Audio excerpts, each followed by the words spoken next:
pruebas serológicas para enfermedad de Chagas y de dengue. Entonces, bienvenida, licenciada. Puede iniciar. Muchas gracias. Buenas tardes a todos. No sé si me escuchan bien. Sí, sí se escucha bien y sí está bien la presentación. Gracias. Bueno,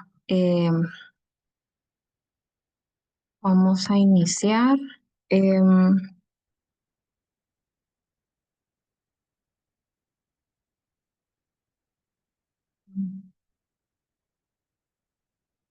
estamos. Bueno, solo voy a hacer un breve, ahí sí que muy breve, recopilación de datos sobre dengue. Sabemos que es una de las infecciones más importantes y de mayor frecuencia en toda América Latina. Su vector es el mosquito, tanto Aedes aegypti como Aedes albopictus. El año pasado fue pues uno de los brotes más grandes que se han reportado, ¿verdad? Fueron aproximadamente 12,6 millones de casos, 3 veces más que en el 2023. Eh, y en esta gráfica pues se demuestra que gracias a Dios este año en las barritas corintas o rojitas, em, la prevalencia del dengue actualmente se está comportando de la misma forma como ha sido en los años anteriores. Podemos ver aquí la línea celeste, que fue el 2024, que fue un caso excepcional que esperemos que no se repita, ¿verdad? Pero ahí sí que por todo el cambio climático, ¿verdad? No sabemos qué nos puede esperar. Em, Estos son un resumen de los serotipos que se han distribuido en la región de las Américas. Este es un dato de la semana 17, semana epidemiológica 17, donde hasta ese momento el Ministerio de Salud solo había reportado los serotipos 1, 2 y 3 circulantes en Guatemala, pero sabemos que están circulando los cuatro, ¿verdad? En Guatemala hasta la semana epidemiológica 16. Esto es como 2 semanas atrás o 3 semanas atrás, pero el Laboratorio Nacional y el Ministerio de Salud no habían reportado. Pasaron un par de semanas que no reportaron a la OPS. Entonces, hasta ese momento habían 14,314 casos acumulados y se reportaron en esa semana 103. Y podemos ver acá en este pie que el serotipo predominante es el número 3. Hablando un poquito de los vectores, sabemos que cuando un zancudo pica a alguien que tiene el virus del dengue, este virus se incuba dentro del mosquito en un aproximado de 8 a 12 días. Después de este periodo de incubación, el mosquito es capaz de transmitir el virus por el resto de su vida. Este virus se compone por una envoltura proteica, que a su vez tiene una membrana proteica y una cápside proteica. Estas tres capas protegen el genoma ARN del virus. Este genoma codifica proteínas estructurales y no estructurales. Dentro de las no estructurales está el famoso NS1, que es el que nos sirve para diagnóstico en las pruebas serológicas. Este virus pertenece al género Flavivirus, de especie, pues, el virus del dengue y los 4 serotipos.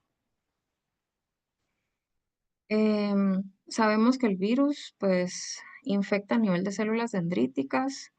A la hora de ingresar al citoplasma, libera el ARN viral, se va a los ribosomas del retículo endoplasmático, ocurre una traducción, eh, se ensambla en el em, aparato de Golgi, se libera y pues llega a ser circulante en la sangre para que otro mosquito llegue, pique, se infecte y así continúe el ciclo, ¿verdad? Ahora, eh, Aquí en la curva serológica, eh, quiero resaltar que el periodo de incubación puede ser de 2 hasta 5 días o puede ser que hasta 7 días, ¿verdad? Depende el paciente. El primer marcador que se va a evidenciar va a ser el viral, el virus, la carga viral, se podría decir. Seguido de este aumento viene ya la expresión del NS1. A medida que se va replicando el virus y aumenta la viremia en la sangre, va aumentando la cantidad de NS1 hasta que aproximadamente entre el primer día al quinto día, pero realmente lo hemos visto que al tercer día más o menos, em, se puede detectar en pruebas serológicas el NS1. A partir del segundo día aproximadamente ya empieza la evidencia, ya hay pruebas serológicas que pueden detectar el,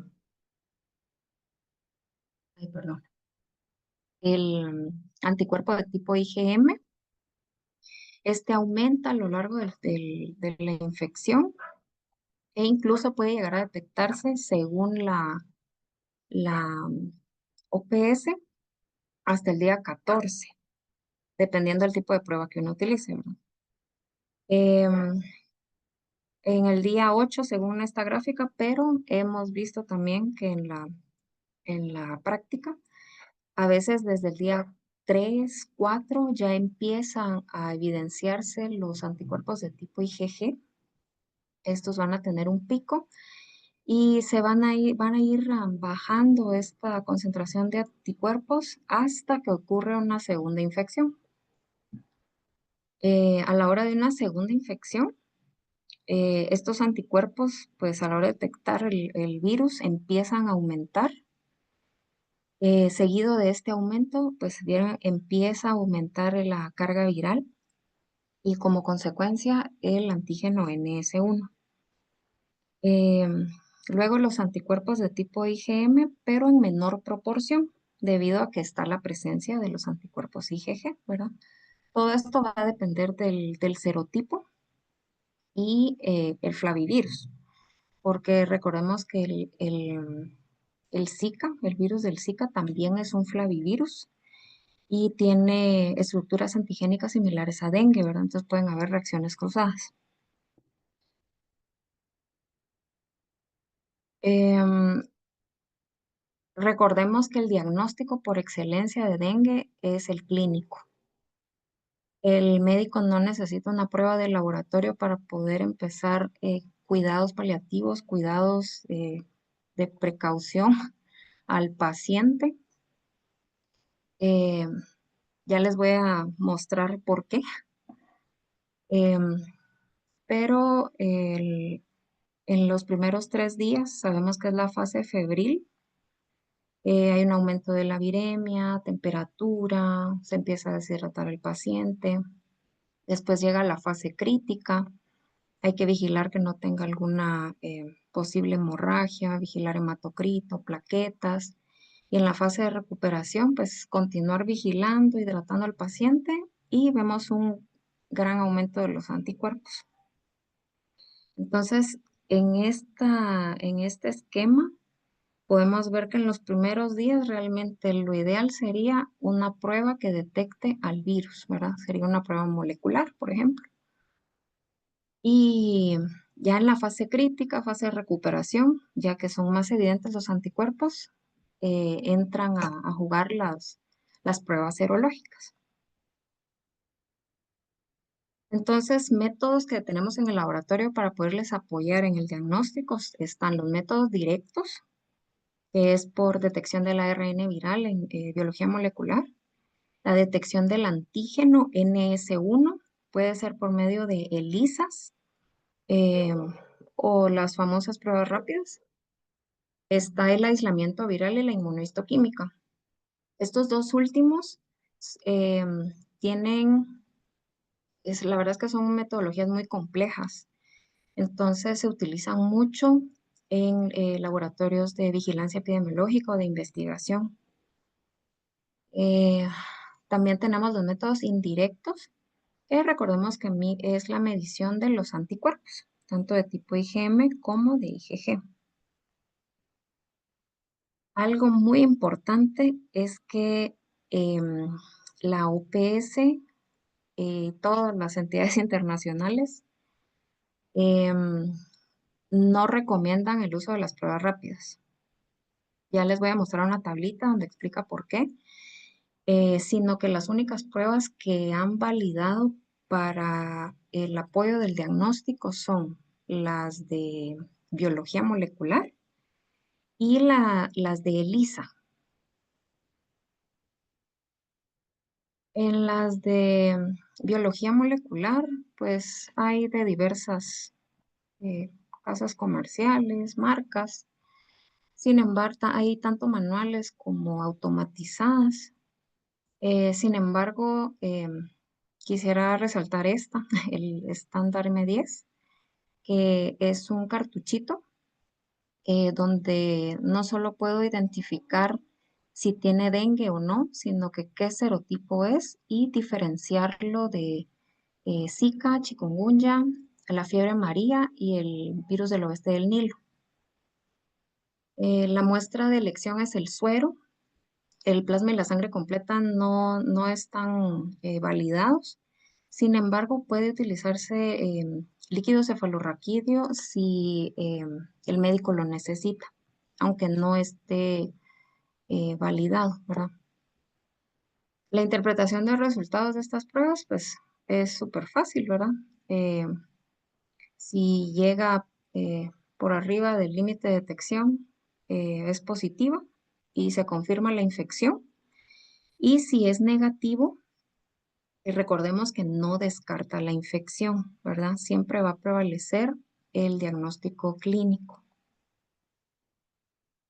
Este tipo de pruebas se pueden utilizar únicamente en los primeros días de infección. Puede ser desde el día 1 de síntomas hasta un máximo de 5 días. Después tenemos las pruebas de ELISA.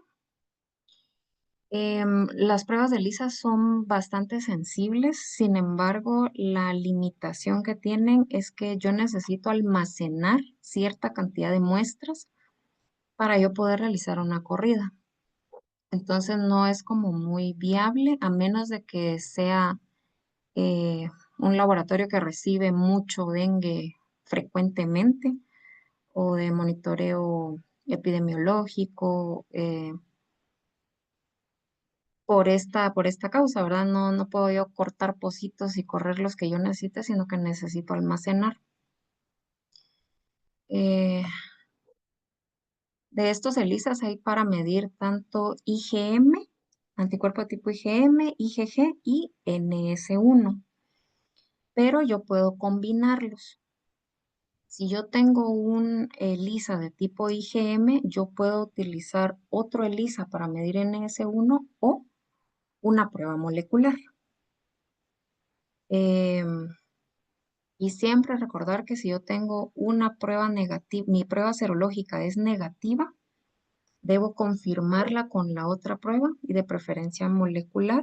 Y si aún así sale negativa, el clínico tiene toda la...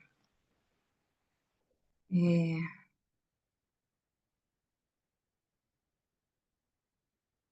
ay, perdón, se me trabó esto. Em, Esta es una pequeña tablita, ¿verdad? Que está en los datos del OPS. Ellos son los que recomiendan que si uno utiliza las pruebas de ELISA, uno puede volver a tamizar si el médico lo requiere a los 7 o 14 días. Em, Pensando en esto, recordando la primera gráfica que les enseñé, ¿verdad? La curva serológica, que todavía a los 10 días, 11 días, todavía tenemos presencia de anticuerpos de tipo IgM y no digamos de IgG, ¿verdad? Entonces, si ambos están no reactivos, no tengo evidencia de infección. Y si yo tengo prueba molecular, la puedo hacer. Si yo tengo algún resultado indeterminado, ellos aquí es donde recomiendan volver a tamizar.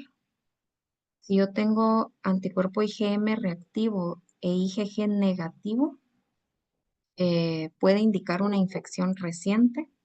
Si ambos están reactivos, me puede indicar una reinfección y de ser posible, eh, lo tendría que diferenciar de Zika. Ahora, aquí está el por qué la OPS no recomienda utilizar las pruebas rápidas, ¿verdad? Su sensibilidad es muy baja. Pueden ver acá que el NS1-IgM es el 68%. Este es en un rango de 1 a 7 días. Una especificidad del 87 y si yo la utilizo del primer día a los 3 días, aumenta pero muy levemente. Entonces, ninguna de estos porcentajes cumple eh, con lo requerido, ¿verdad? Para poder ser parte de un algoritmo de confirmación. Sin embargo, pues estas pruebas son muy utilizadas. Son, ahí sí que como lo dice su nombre, ¿verdad? Son pruebas rápidas. Yo no necesito almacenar muestras para poder correr una prueba. Entonces, si yo obtengo un resultado reactivo, si yo tengo estas pruebas y yo tengo un resultado reactivo para cualquiera de estos parámetros, INS1 o IgM, eh, yo puedo decir que mi paciente tiene la infección y con eso apoyo al clínico. Si está negativa, no tengo ningún parámetro y el IgG está presente, em, yo necesitaría realizarle una prueba molecular media vez, esté dentro de del primer día al quinto día. Em, las pruebas rápidas pues regularmente tienen dos tiras reactivas, una para medir el antígeno y el otro para medir los anticuerpos. Cualquier intensidad en cualquiera de las banditas, yo lo voy a considerar reactivo o positivo. Y esto solo es como un dato, ¿verdad? Existe una guía para el manejo clínico de dengue em, que fue en conjunto con el OPS, con el Ministerio de Salud, donde puede encontrar definición de casos sospechosos, fases y clasificación clínica, manejo clínico por grupos, hospitalización y alta. Y en este manual, en esta guía, lo que pueden ver sobre pruebas de laboratorio es que si usted las tiene y confirman el diagnóstico, excelente, ¿verdad? Pero si no tiene o las pruebas dan negativo, confía en su instinto y cuida al paciente, ¿verdad? Lastimosamente, ninguna de las pruebas disponibles, tanto moleculares como serológicas, cumplen con un 99% de sensibilidad o especificidad. Por esa razón es que se le da la completa libertad al médico, ¿verdad? Que ellos pueden tratar al paciente aunque las pruebas estén negativas. Pero ahí sí que poco a poco, conforme ha ido avanzando la ciencia y todo, vamos a lograr alcanzar una prueba que nos logre dar un diagnóstico. Eh, no sé si tienen alguna pregunta o continúo con Chagas.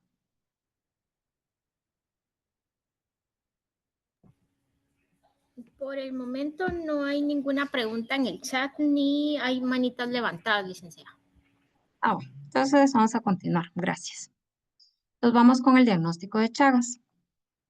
Em, Esta es más que todo una infección a nivel de las Américas, América Latina igual. Y se ha encontrado en otros lugares del mundo, pero es por personas que de las Américas se lo llevan a su lugar probablemente de origen, ¿verdad? Em, Guatemala ha sido pues un país que ha estado activo en la lucha contra la enfermedad de Chagas. Tiene bastantes artículos, bastantes estudios. eh, y este pues la verdad que fue uno de los que me gustó, ¿verdad? Porque es donde Guatemala eh, está en alianza contra la eliminación de Chagas en América Central. lograron el control de la población y del vector en 11 comunidades. Eh, Se los dejo acá por si ustedes quieren leerlo, está muy bonito. Em, Recordemos que esta infección es transmitida por la picadura de la famosa chinche, que media vez esté infectada con el Trypanosoma cruzi. A la hora de que esta chinche pica a la persona, la chinche defeca y le produce cierta molestia a la persona y esta puede llegar a rascarse o a tocarse la picadura y esas heces pueden ingresar a través de la lesión y así es como la persona se infecta, ¿verdad? O a nivel de ojos o, o cualquier otra vía de ingreso. Sin embargo, también existen otras vías para poderse transmitir, que es la transfusión de sangre, el trasplante de órganos, de madre a hijo o alimentos contaminados con las heces de algunos animales que actúan como reservorios. Em, Gracias a Dios, pues en el Roosevelt hemos logrado tamizar a todas las embarazadas en su control prenatal para esta enfermedad. Ya es parte del tamizaje eh, frecuente de la madre. Lo mismo con el trasplante de órganos, llegan a dejarnos la muestra, se les realiza la prueba y se les confirma para que puedan hacerlo. Y no digamos con el banco de sangre. Entonces, recordemos que los síntomas de esta enfermedad, pues, ocurren regularmente en la fase aguda. Pueden ser síntomas muy generales, entonces la persona puede que no esté como muy consciente de que pueda ser enfermedad de Chagas, ¿verdad? Y un dato curioso, un dato que me pareció curioso, es que alrededor de un 30% de los infectados puede tener consecuencias irreversibles para el corazón, sistema nervioso o digestivo. Este es un pequeño esquema, ¿verdad? Para que ustedes lo puedan evaluar mejor en su casita. Una chinche puede infectarse con el protozoo, ya sea por animalitos que ya actúan como reservorio y de mala suerte picaron a una persona y esta pues se infecta, ¿verdad? Entonces puede ser un ciclo eh, puede ser bastante amplio, ¿verdad?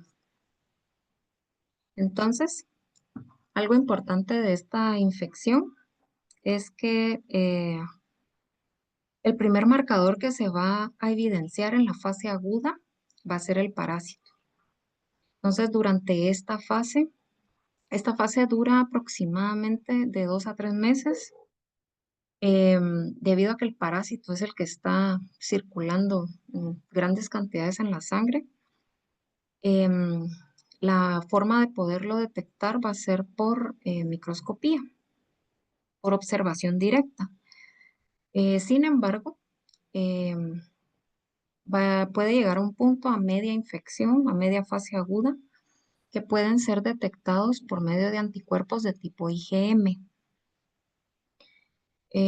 Sin embargo, como es un poco difícil, ¿verdad? Diagnosticar a alguien en la fase aguda, no es muy común, ¿verdad? Entonces em, no cualquier laboratorio va a tener dentro de su stock anticuerpos de tipo IgM. Em, a menos de que sea un estudio activo en una comunidad, ¿verdad? Que se sepa que hay bastante Chagas y sea un tamizaje activo, ¿verdad? De lo contrario va a ser un poco complicado. Regularmente la mayoría de diagnósticos son ya en fase crónica. Podemos ver que esta fase crónica puede durarle muchos años al paciente. Podemos ver que los anticuerpos de tipo IgG van a subir y van a permanecer altos, van a permanecer elevados, van a ser constantes. Si ustedes ven acá, no tiene descensos, o sea, no con el tiempo van a disminuir y van a desaparecer, sino que van a ser constantes, persistentes en las personas. Entonces, eso es lo que facilita mucho más el diagnóstico con pruebas serológicas en la fase crónica. Bueno, esto es un poco lo que ya les dije. Solo a medida de resumen, en la fase aguda vamos a diagnosticar al parásito. Puede ser con pruebas de biología molecular o eh, microscopía. Y recordemos el anticuerpo de tipo IgM. Y en la fase crónica vamos a medir anticuerpos de tipo IgG en diversas metodologías, que nos vamos a enfocar en estas, en las de la fase crónica.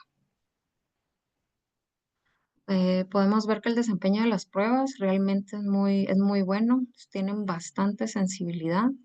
En la fase aguda el mejor es la microscopía y en la fase crónica podemos ver que casi que todas cumplen, tanto en porcentaje de sensibilidad como de especificidad.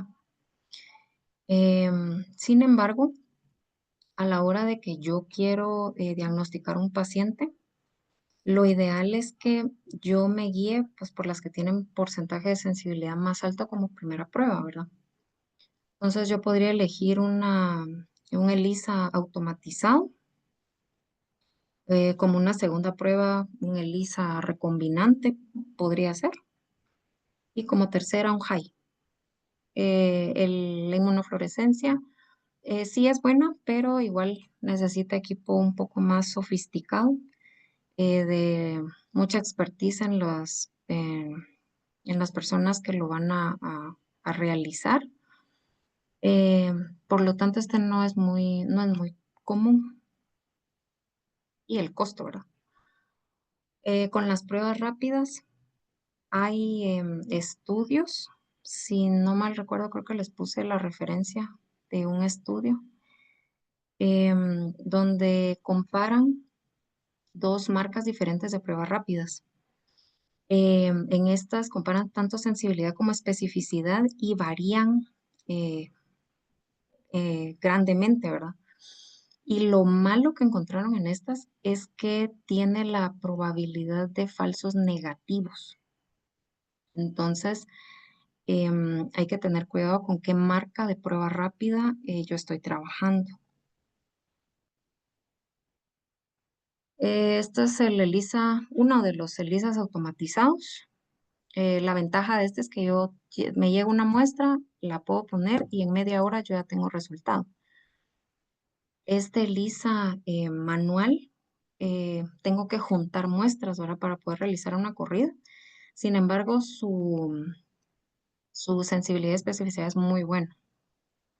La interpretación de estos resultados, pues depende de un punto de corte. Mayor al punto de corte positivo, si es en zona gris, ustedes podrían confirmar o repetirle las pruebas al paciente, ¿verdad? Dependiendo eh, la, la información que ustedes le logren sacar al paciente, ¿verdad? La consejería, es muy importante. Entonces podrían repetírselo en 6 meses hasta 12 meses. Y si es menor al punto de corte, negativo. El HAI es una prueba con principio de maglutinación. Si tengo anticuerpos presentes, pues aglutina y me forma una red parecido al TPHA. El principio es el del TPHA, es por hemaglutinación. Sin embargo, la lectura es por títulos. Aquí es donde creo que hay algunas personas que se confunden, ¿verdad? Porque a la hora que les reportan high, dice, por ejemplo, título, bueno, se considera positivo cuando es un título mayor o igual a 1 en 16. Le reportan, mire, tiene 1 en 16. Entonces se confunde un poco con el RPR, que el RPR sirve para monitoreo de la infección.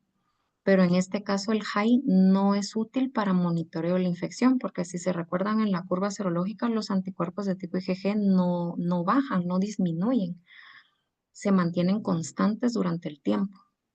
Entonces, el título de esta prueba solo es para indicarle, mire, tiene una concentración de tantos anticuerpos, nada más, y tiene presente la infección.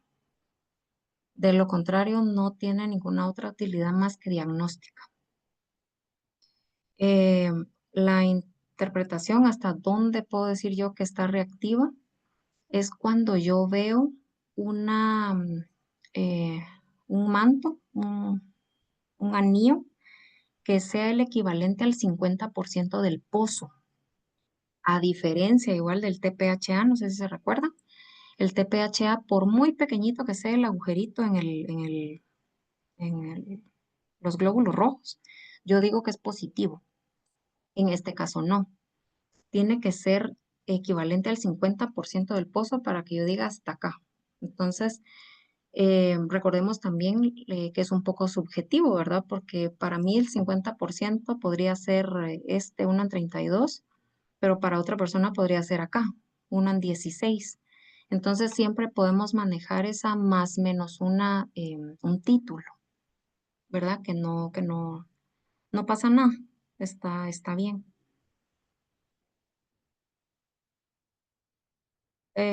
Bueno, con las pruebas rápidas todas tienen la misma interpretación. Todas, por muy débil que sea la intensidad de la línea de reacción, yo lo voy a considerar positivo. Les puse acá la foto de esta prueba rápida. Yo he visto que he utilizado otras pruebas rápidas, ¿verdad? Pero yo he visto que esta tiene mucha mejor sensibilidad que otras pruebas. Em, claro, cada uno puede, pues, adquirir la que mejor le parezca, ¿verdad? Pero yo he visto que esta tiene mucha más concordancia en los resultados con las otras pruebas serológicas, con el ELISA y con el HAI. No he visto falsos negativos. En todo lo que llevo de usarlas, he visto 2 falsos positivos, que la verdad es que es mucho mejor que un falso negativo, ¿verdad? Eh, y ya como un último puntito, recordarles que para hacer un diagnóstico de Chagas yo necesito la confirmación de 2 pruebas de diferente principio para decir que sí, este paciente sí lo tiene. Si yo tengo mi primera prueba y como primera prueba, se recuerdan que pueden usar un ELISA, puede ser ELISA manual, ELISA automatizado. Como segunda prueba, pues uno u otro.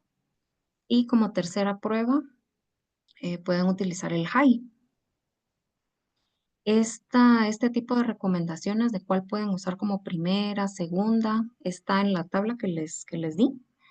Y también hay otras metodologías, otras casas comerciales que están en este informe que hizo el Laboratorio Nacional de Evaluación de Pruebas Diagnósticas Serológicas no cromatográficas para la enfermedad de Chagas. Ahí ellos establecen cuáles a sus resultados son mejores como primera, segunda y tercera prueba. Eh, bueno, eso es lo que yo tenía para ustedes.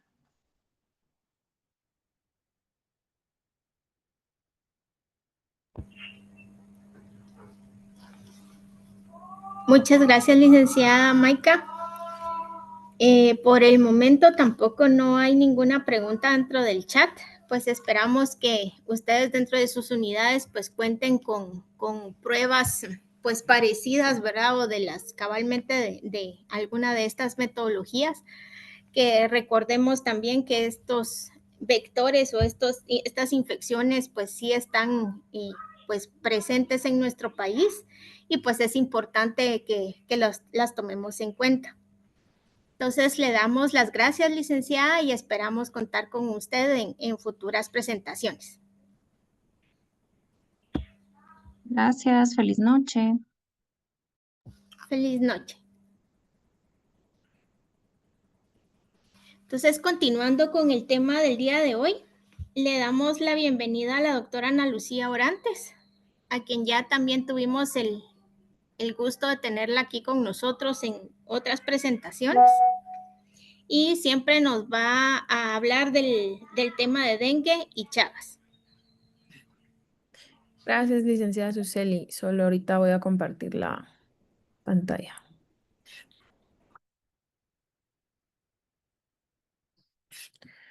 No sé si ahí logran ver la pantalla. Sí, doctora, sí se ve y se escucha muy bien. Ok. Bueno, entonces para continuar con el programa de hoy, buenas noches a todos. Ya, buenas noches. Entonces vamos a seguir hablando sobre dengue y Chagas. Em, Vamos a hablar un poquito más acerca de lo que es clínico y lo médico, lo que nos compete tanto como en la parte de medicina, ¿verdad? Ya la licenciada Maika pues nos dio bastantes parámetros y cómo hacer diagnóstico, entonces no voy a indagar mucho sobre esto. Vamos a hablar primariamente sobre dengue, luego Chagas y luego vamos a tener un par de casos clínicos sobre el abordaje y diagnóstico que tuvimos con algunos pacientes que tuvimos tanto ingresados como en consulta externa. Entonces, primariamente, pues el contenido de ambas patologías, hablaremos un poco sobre la epidemiología de estas dos enfermedades, las características del vector y la transmisión, ¿verdad? Manifestaciones clínicas de tanto del dengue como del Chagas y el diagnóstico que ya no vamos a indagar mucho en esto, pero sí en el tratamiento de estas enfermedades. Entonces, primariamente, pues voy a hablarles sobre dengue, ¿verdad? Y cómo ha sido la historia del dengue, cómo fue la evolución de esta enfermedad.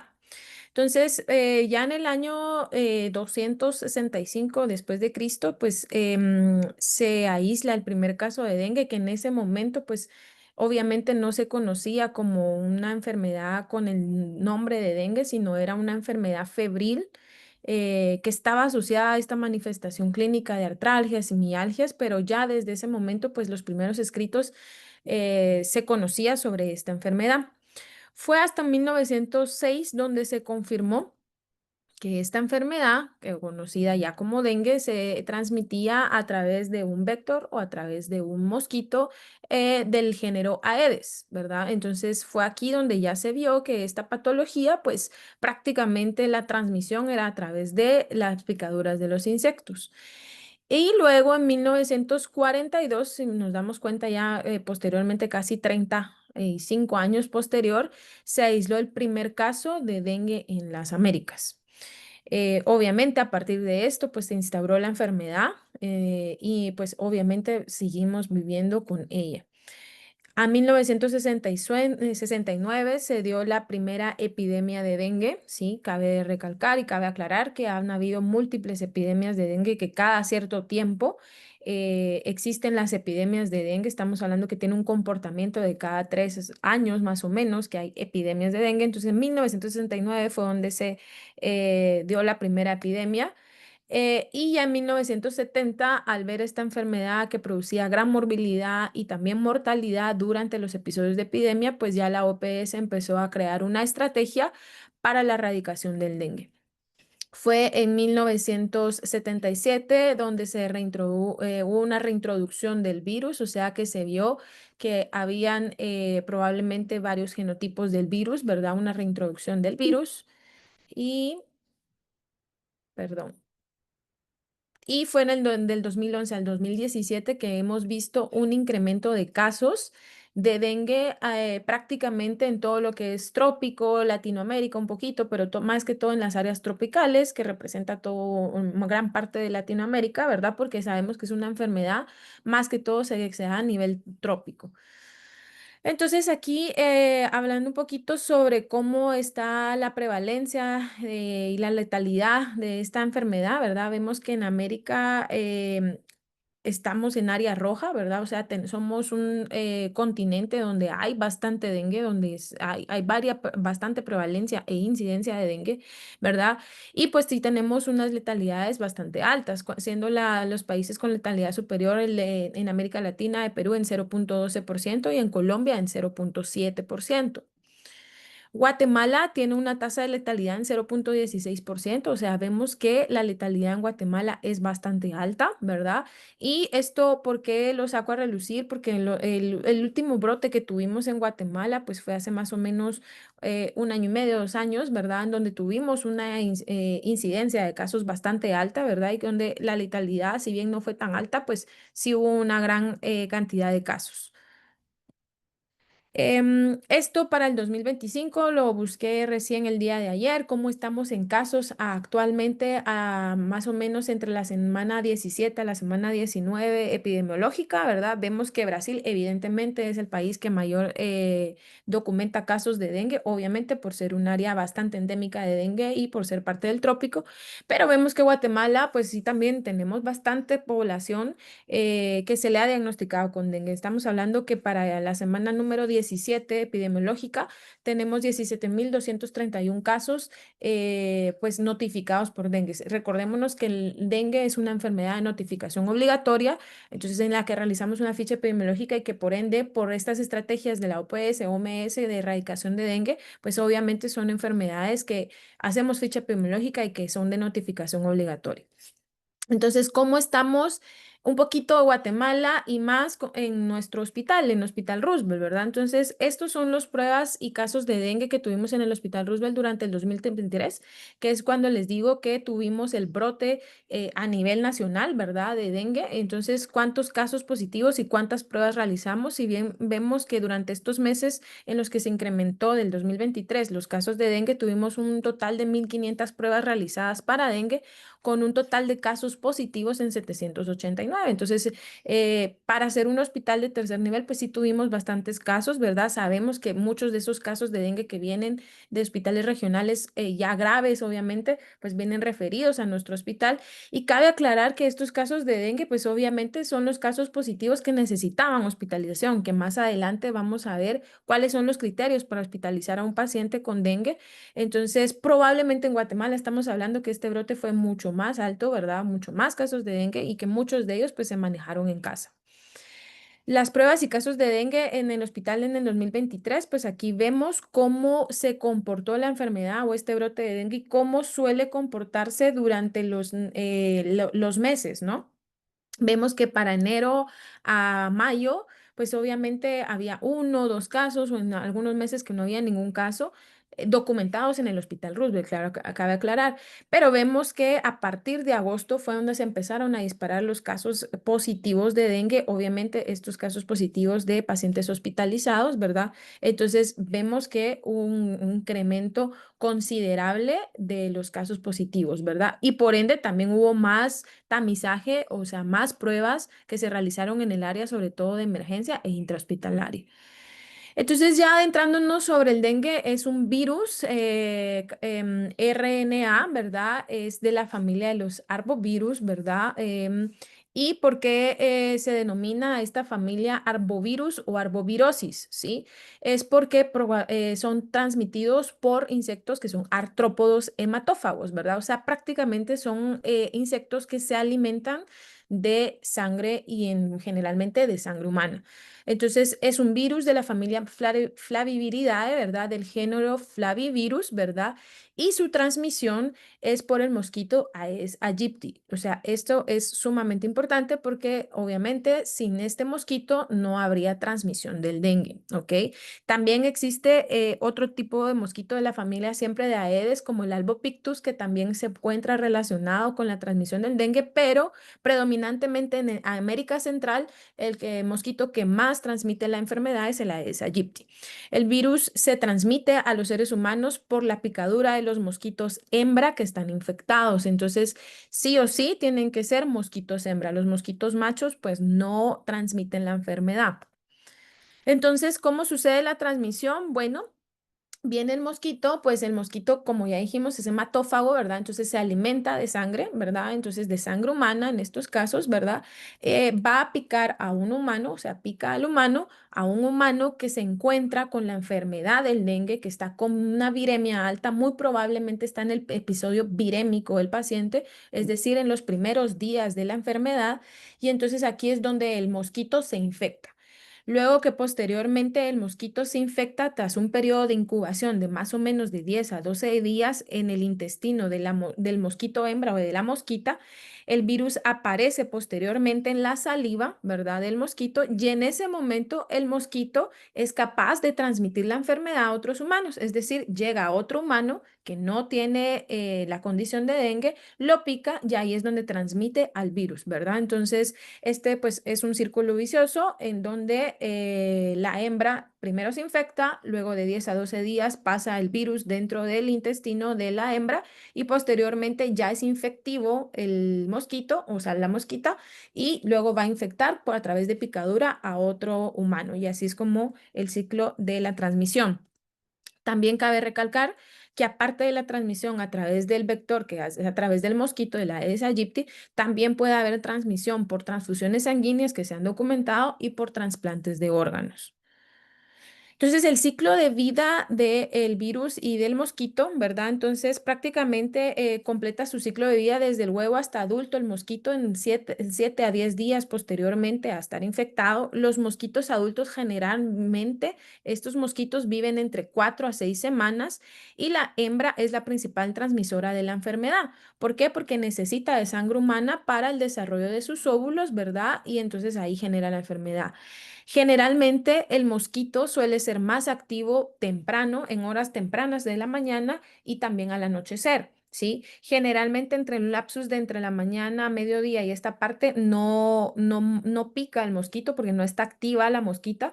Sin embargo, sí son en los extremos del día, ¿verdad? En la mañana y en la noche donde suele picar. Las hembras generalmente se alimentan y buscan fuentes de sangre en otros momentos, o sea, aunque no piquen en las otras horas del día, sí suelen estarse alimentando durante todo el día y más si aún no tienen la cantidad suficiente de sangre em, como para desarrollar sus óvulos, ¿ok? La hembra generalmente suele alimentarse entre cada 3 a cada 4 días, ¿verdad? Entonces es un ciclo en el que repite la mosquita. Ya para adentrarnos completamente en el virus, ¿verdad? Entonces existen diversos serotipos, perdón, del virus que se denominan DEN1, DEN2, DEN3 y DEN4. Esto porque es sumamente importante, porque a pesar de que, por ejemplo, yo ya me pude haber infectado en algún momento de dengue y a mí ya me dio dengue, entonces yo tengo la capacidad de que otro mosquito en algún momento de mi vida me vuelva a infectar y me infecte con otro serotipo diferente al serotipo que ya me dio. Por ejemplo, si yo ya me infecté con dengue, con el serotipo 2, yo me podría infectar con el serotipo 3 más adelante. ¿Y por qué esto es importante? Porque evidentemente un paciente que presenta dengue con signos de alarma, lo que antes se conocía como dengue hemorrágico, es más probable que sufra de dengue con signos de alarma cuando ya sufrió una primera infección por algún serotipo. Entonces, generalmente las personas que sufren la primera infección no llegan a un dengue con signos de alarma, pero si tienen una segunda o una tercera infección, el riesgo de desarrollar un dengue con signos de alarma es mucho más alto. Cualquiera de los serotipos del DEN1 al DEN4 pueden producir una forma grave de la enfermedad y la infección por un serotipo generalmente deja inmunidad de por vida contra este serotipo. Es decir, si yo me infecté en algún momento en mi vida con el serotipo 1, probablemente yo tenga anticuerpos de por vida contra ese serotipo. Sin embargo, yo no genero anticuerpos contra los otros serotipos. Se considera actualmente que el dengue es la arbovirosis más importante que incluso supera la malaria en estas áreas del trópico, ¿verdad? Y las regiones más afectadas pues suelen ser Américas, Asia Sudoriental y el Pacífico Occidental. ¿Esto por qué? Pues obviamente por las condiciones climáticas que tenemos que son pues obviamente le dan los mosquitos van a habitar mayormente en estas condiciones climáticas. Entonces, ¿cómo está la situación epidemiológica de la arbovirosis en Guatemala para el 2023? El 84% correspondía a dengue sin signos de alarma, ¿verdad? Aquí estamos hablando de todas en general las arbovirosis, ¿sí? Entonces vemos que una de las arbovirosis más importantes es el dengue en nuestro país, sobre todo cuando hay estos episodios de epidemia, ¿verdad? O de brotes. El 16% de estos casos representaban un dengue con signos de alarma, ¿verdad? Y en Zacapa, pues que se presentó la mayor incidencia para dengue con signos de alarma. ¿Por qué Zacapa? Porque también es un área donde podemos ver bastante también al mosquito, a la Aedes aegypti, en Escuintla, ¿verdad? En Retauleo, en todas estas partes donde hay las condiciones climáticas favorables para que esté el mosquito. Los serotipos, ¿verdad? Estos también son datos generados por el Laboratorio Nacional en el 2023. Vemos que predominantemente lo que más miramos es el serotipo DEN1, ¿verdad?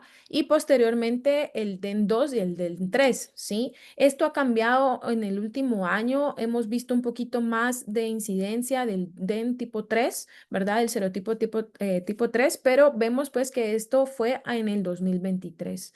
Muchas de estas pruebas de dengue no se les pudo correr un serotipo, entonces no siempre pudimos obtener qué serotipo era el dengue por el cual estaban infectados algunos de los pacientes.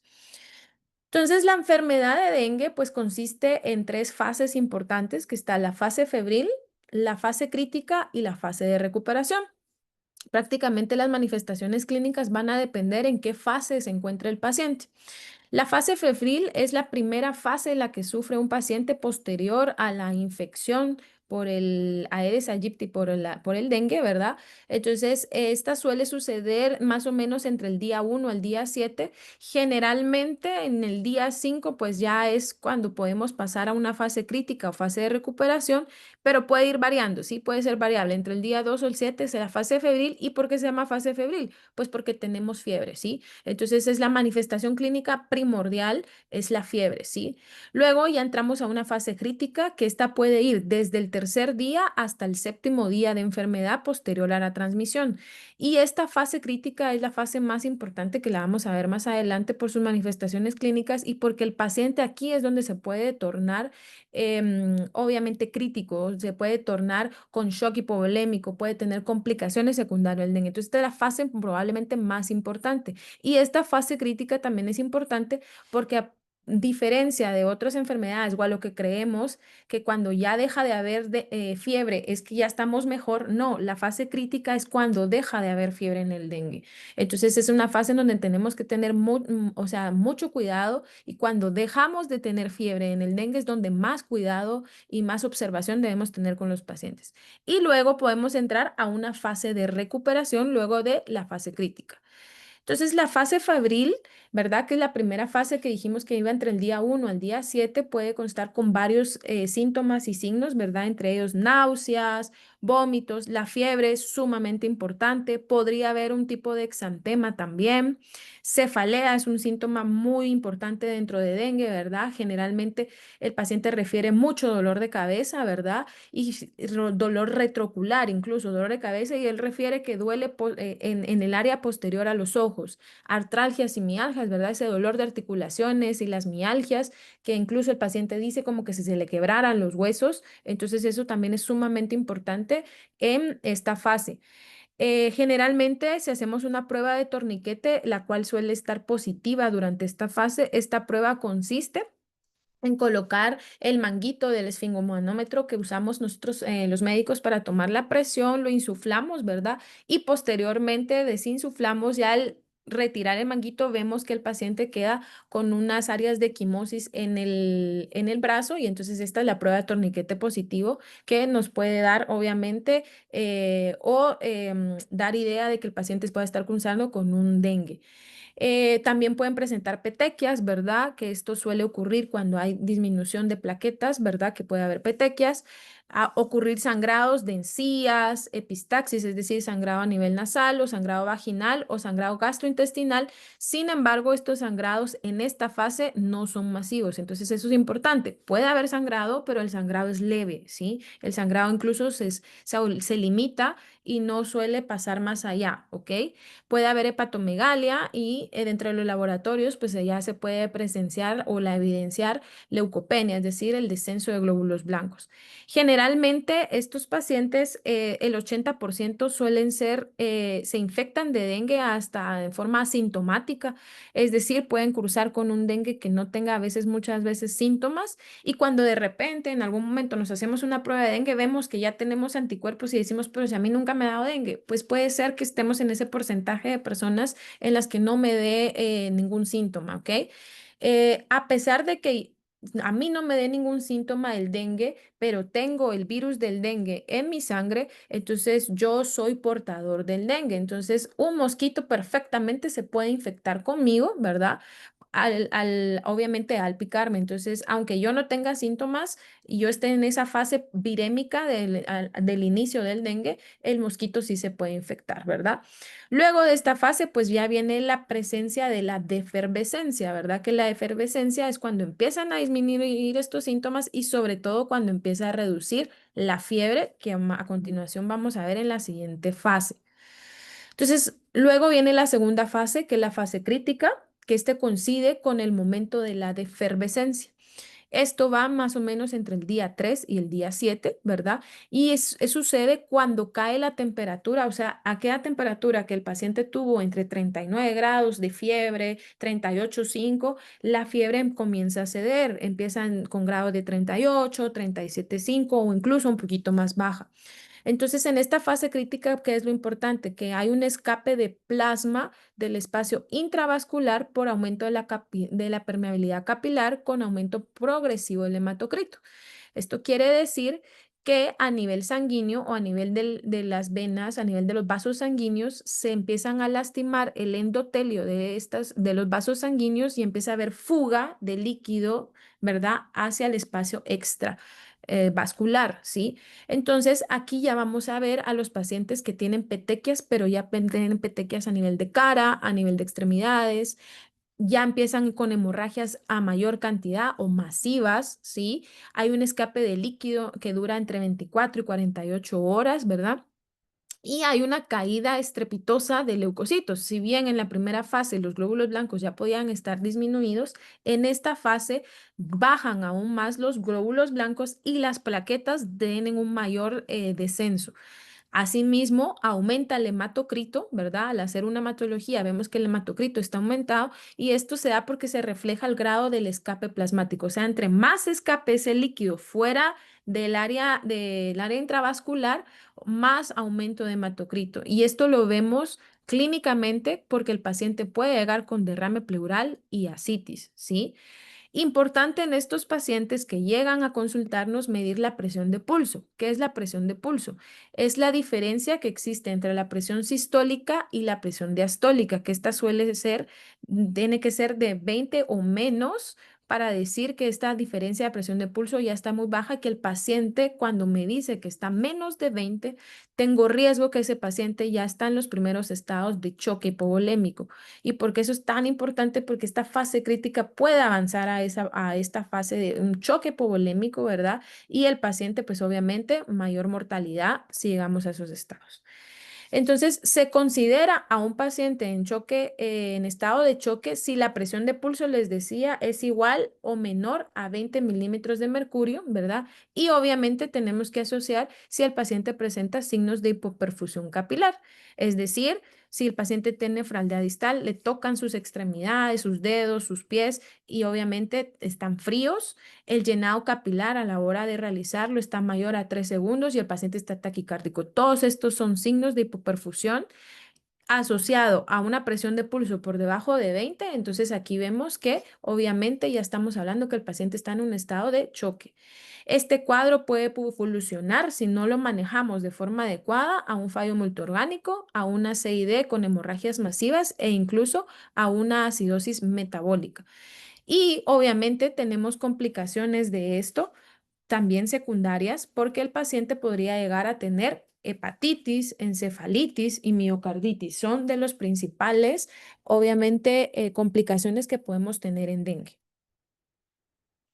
Los pacientes que generalmente tienen defervescencia después de esa fase febril primaria que yo les dije o que les comenté y no desarrollan escape de plasma o daño de órganos, pueden ser clasificados como dengue sin signos de alarma. Entonces, aquí va otra clasificación sumamente importante, ¿verdad? Que es el dengue con signos de alarma, dengue sin signos de alarma y dengue grave. Entonces, aquellos pacientes que pasan de la fase febril a la de efervescencia, pero no desarrollan este escape de plasma o no tienen daño en ningún órgano, se le denomina dengue sin signos de alarma. Y estos dengues, por lo general, pueden, vamos a ver más adelante, según la clasificación de la OMS y OPS, que podrían ser manejados en casa. Mientras que aquellos pacientes que sí presentan signos de alarma, que vamos a ver cuáles son más adelante, pero entre uno de ellos los más importantes es epigastralgia, por ejemplo, o sea, dolor abdominal, ¿verdad? O hemorragias masivas. Entonces, estos pacientes se denominan dengues con signos de alarma y este dengue con signos de alarma sí es un criterio para ingresar a un paciente a hospitalización. Y los pacientes que hacen un escape severo de plasma o un daño grave de órganos ya se clasifican como un dengue grave. Entonces, esto solo es como más o menos la fisiopatología del dengue, ¿verdad? ¿Qué es lo que produce el virus? El virus, pues prácticamente después de esa fase de efervescencia hay un proceso de inflamación bastante importante, ¿verdad?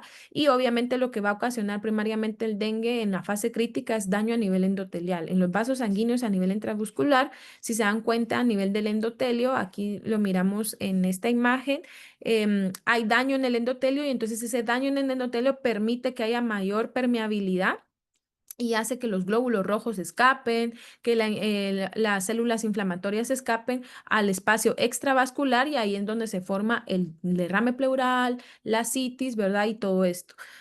Cuando hay sangrado en el dengue puede ser multicausal, no precisamente es porque hay trombocitopenia en un paciente, sino más bien es este daño a nivel endotelial. También puede haber aumentos de factores fibrinolíticos en el paciente, entonces puede ser multicausal la hemorragia en un paciente con dengue.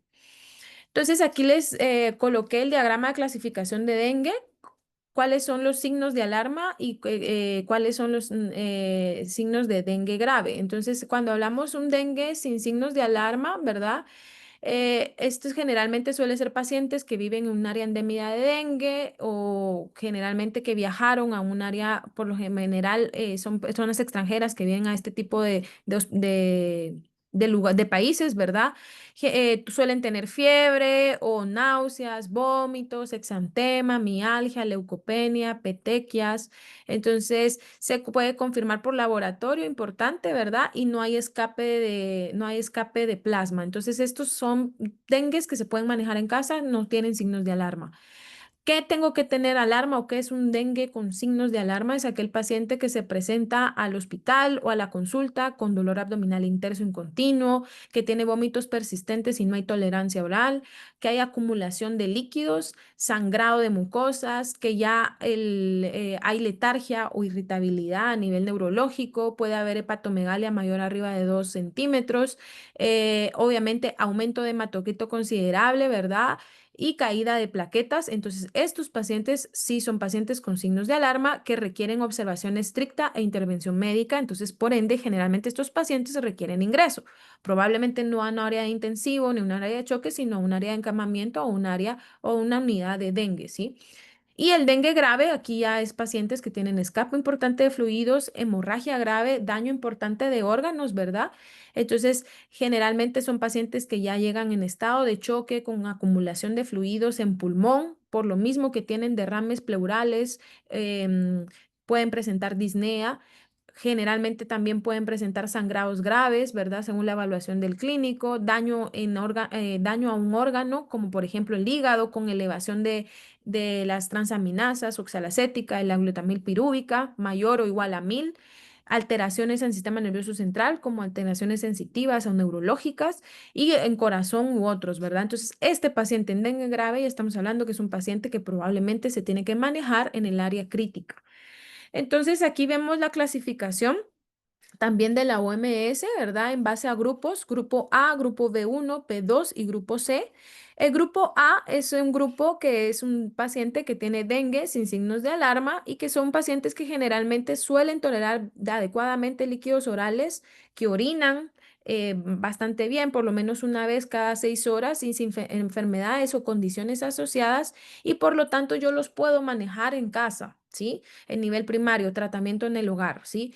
Pero si ya estoy hablando de un paciente que está en grupo B, tengo que ver si es un grupo B1 o B2. ¿Y cuál es la diferencia? Bueno, el grupo B1 es un paciente que no tiene signos de alarma, pero que presenta una enfermedad o una condición asociada.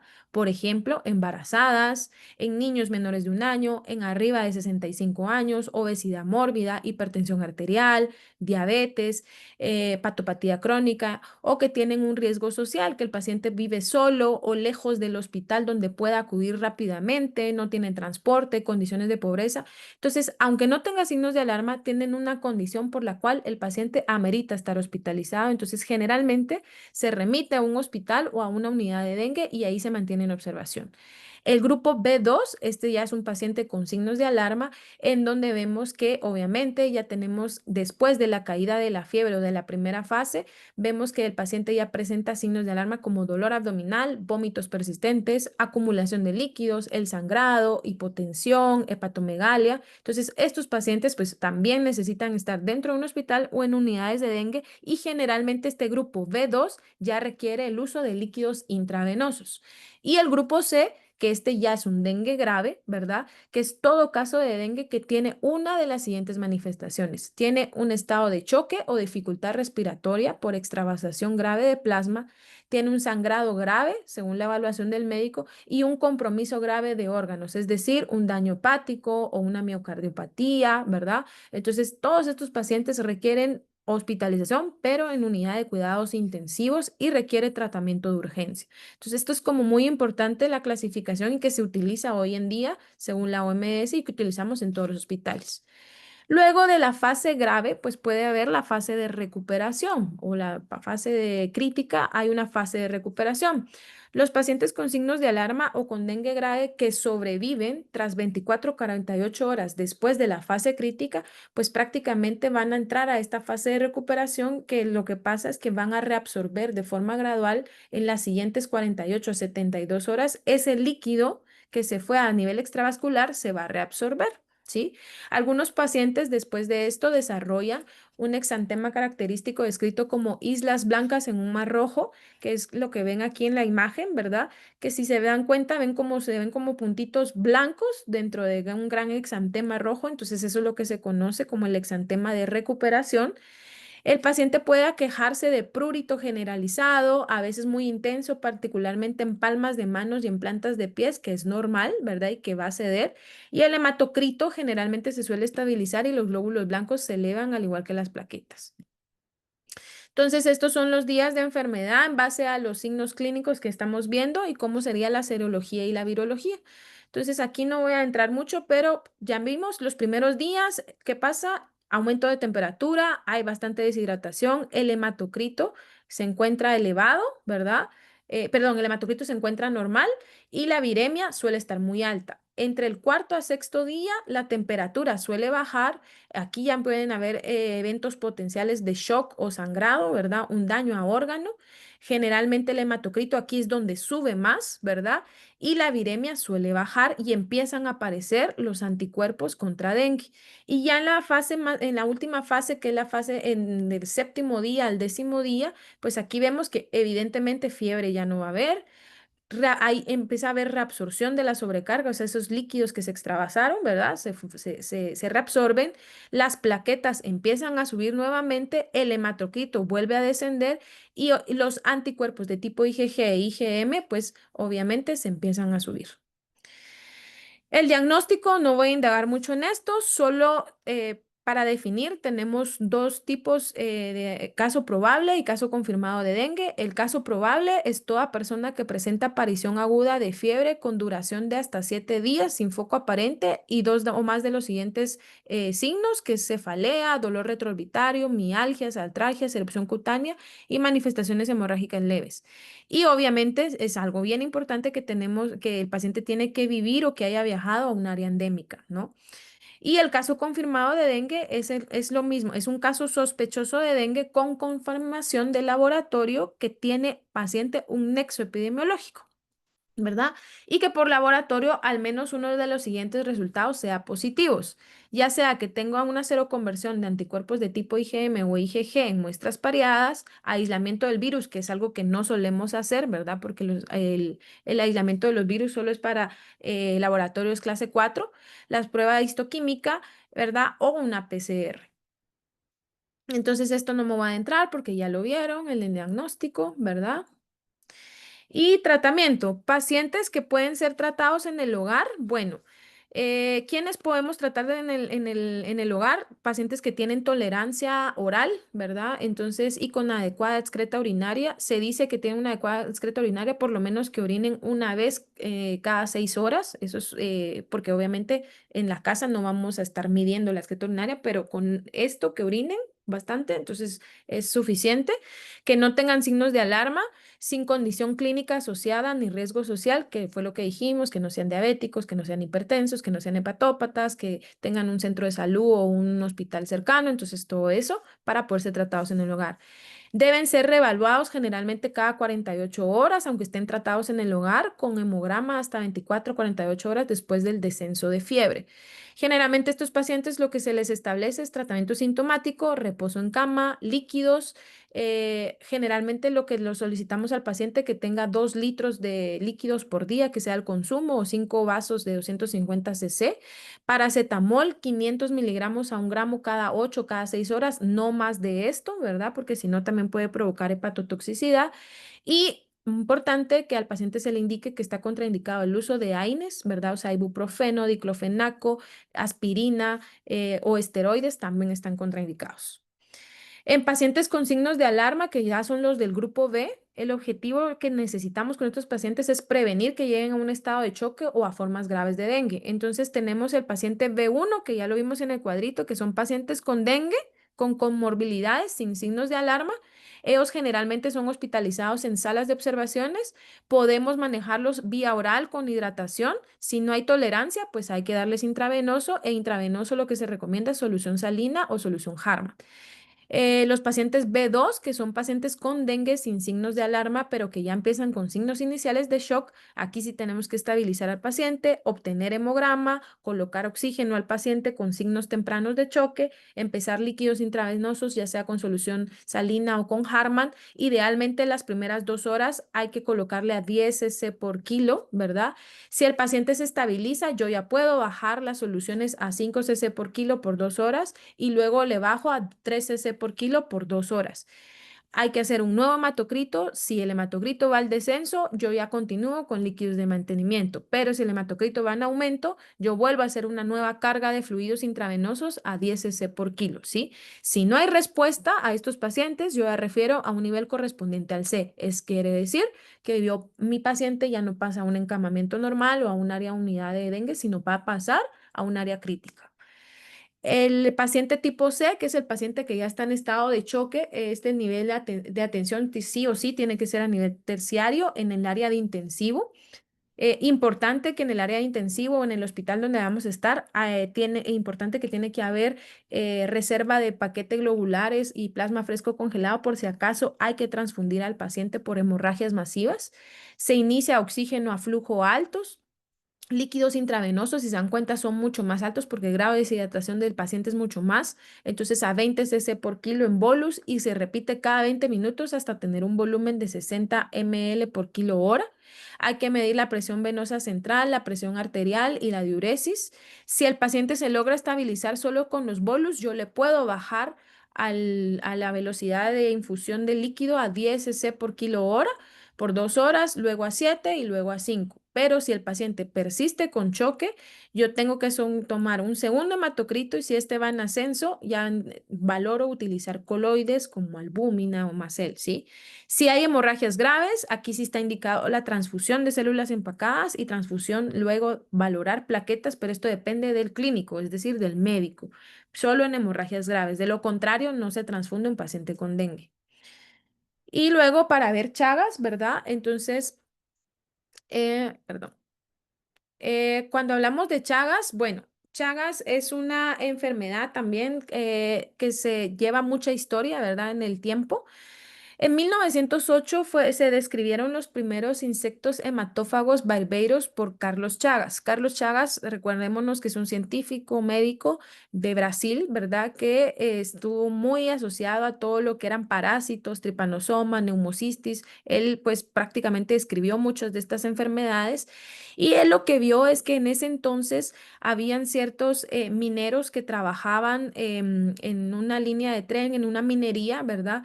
Y que miró un aumento de estos insectos que vivían en estas áreas, en estas áreas cerca de las minas, ¿verdad? De carbón, y les denominaron insectos hematófagos barbeiros porque picaban a los mineros en el área, sobre todo a nivel de la barba, entonces por eso se denominaron barbeiros. Fue en 1909 donde ya Carlos Chaga vino y empezó a examinar a estos insectos barbeiros que les denominaron y que vieron que habían protozoos flagelados, ¿sí? Que en estos tenían estos protozoos flagelados, ¿verdad?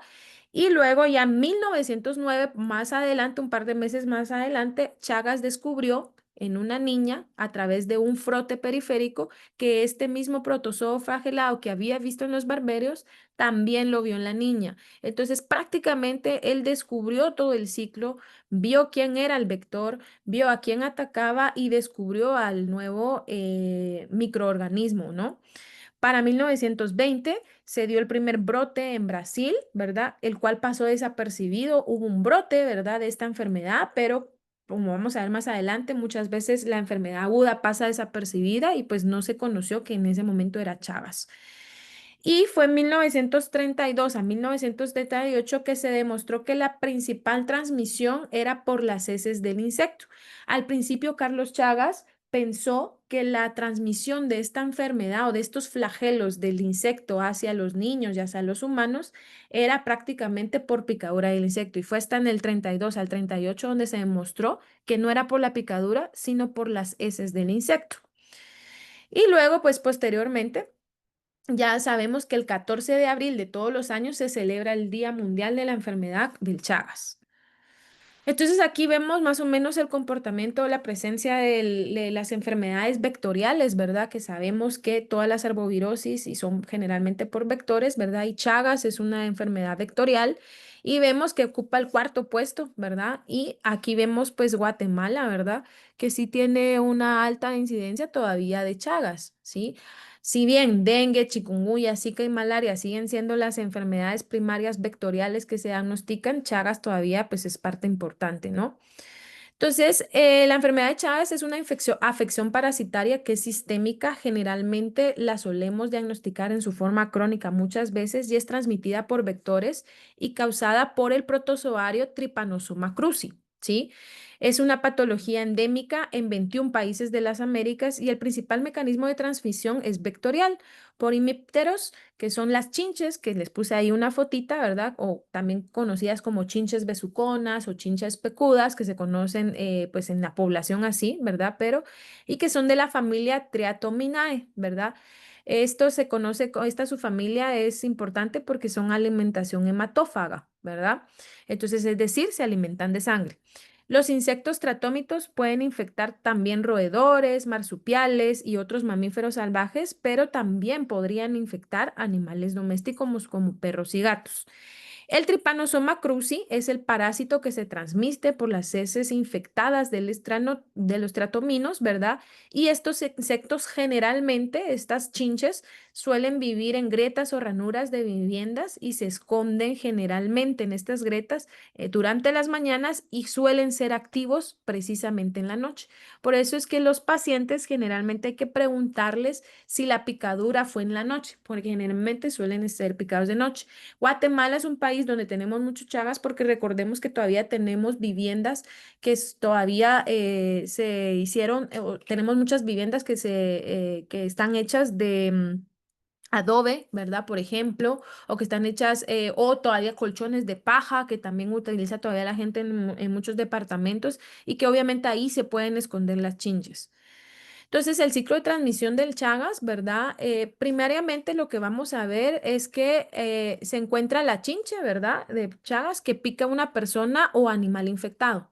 Entonces, al igual que el dengue, ¿verdad? Que se tenía que infectar, entonces igual de esta forma se infecta la chinche a través de que pica a un animal o a un humano que tiene la infección. Luego, posteriormente, esta chinche lo que hace, ¿verdad? Es que se necesita volver a alimentar. Entonces vuelve a picar a un humano, pues sano, ¿verdad? Porque necesita de la sangre para alimentarse y entonces al mismo tiempo que pica, la chinche defeca, ¿sí? Entonces va a picar y defeca en el mismo momento, ¿ok? Luego, ¿qué es lo que pasa? El humano siente la picadura de la chinche y se empieza a rascar y entonces al rascarse introduce esas heces que dejó la chinche sobre el área de la picadura y así es como se logra infectar el humano, ¿ok? Entonces, también se ha visto que Chagas tiene transmisión a través de los hemoderivados, o sea, de sangre y también de los trasplantes de órganos. ¿Qué síntomas y síntomas produce la enfermedad de Chagas? Pues generalmente cuando hay una enfermedad aguda son ausentes o leves. Generalmente los síntomas o signos aparecen una semana después de la invasión parasitaria y generalmente pues los síntomas o algunos signos que podemos ver, a veces podemos ver una roncha, una pápula en piel que se conoce como el chagoma de inoculación, que fue cuando picó la chinche, ¿verdad? Edema palpebral con adenopatía satélites, que es el signo de Romaña cuando la chinche pica cerca del ojo, ¿verdad? O por el ojo, ¿verdad? Entonces se ve este signo, que más adelante vamos a ver fotos. Fiebre, cefalea, náusea, diarreas o vómitos, dolor muscular, dolor abdominal, elevación de tranzas podría haber, linfadenopatía generalizada y hepatosplenomegalia también son condiciones que se dan cuenta, son síntomas muy generales y que suelen pasar desapercibidos. Entonces aquí vemos, era el primero que les decía, ¿verdad? El signo de Romaña, que es la primera foto que miramos, que es inflamación de la mucosa ocular periorbitaria unilateral e indolora, ¿verdad? Suele verse así. Generalmente es más en niños, ¿verdad? Porque los niños son los que suelen picar en las noches y que no se dan cuenta. Y luego ya tenemos el chagoma, que es la imagen del lado derecho, donde se ve un nódulo inflamatorio en el sitio de la picadura del insecto. Muchas veces esto pasa desapercibido, no consultan los pacientes porque pues una picadura que creen que es por otra cosa y no creemos que sea por Chagas, entonces pasan desapercibidos estos signos. La enfermedad crónica, ¿verdad? Importante porque la enfermedad de Chagas produce manifestaciones crónicas, que esto es una parte muy importante. Alrededor del 30% de los infectados desarrollará daño cardíaco. Los pacientes con enfermedad crónica pueden llegar a tener miocardiopatías, alteraciones de ritmo y conducción en el corazón, aneurismas, ¿verdad? Apicales, insuficiencia cardíaca y menos del 10%, pues sí pueden tener condiciones a nivel de colon y esófago, pero sí es un porcentaje considerable en la que puede haber dilatación esofágica o de colon, conocido como megaesófago, megacolon, alteraciones en el vaciamiento gástrico y trastornos motores de la vesícula biliar y el colon. El corazón generalmente suele ser el órgano más comúnmente afectado en la enfermedad crónica. El corazón de pacientes chagásicos, ¿cómo es que se logra ver? Aquí vemos una foto ya post-mortem de un paciente, ¿verdad? Donde hay agrandamiento ventricular bilateral, o sea, los ventrículos del corazón se agrandan, mayormente del lado derecho, y hay adelgazamiento de las paredes ventriculares. También esto puede producir miocardiopatías dilatadas, ¿verdad? Que es algo que hace una complicación de la infección de Chagas. Y esto también puede provocar alteraciones en la contractilidad del miocardio, insuficiencias cardíacas, aneurismas apicales, trombos murales, ¿verdad? También suelen haber fibrosis y lesiones inflamatorias crónicas en el haz de His, por ende el paciente puede cursar con arritmias o bloqueos auriculoventriculares en el electrocardiograma. Todo con el paciente con infección por Trypanosoma cruzi, idealmente debe practicársele un electrocardiograma porque ya vimos que el corazón es uno de los órganos más afectados en esta enfermedad. Generalmente, si hay una afección, lo que más miramos es bloqueo de rama derecha o mi bloqueo anterior izquierdo, ¿verdad? Pero muchos pacientes podrían no tener ninguna alteración electrocardiográfica, pero siempre, todo paciente que diagnostiquemos con Chagas, hay que hacer el electrocardiograma.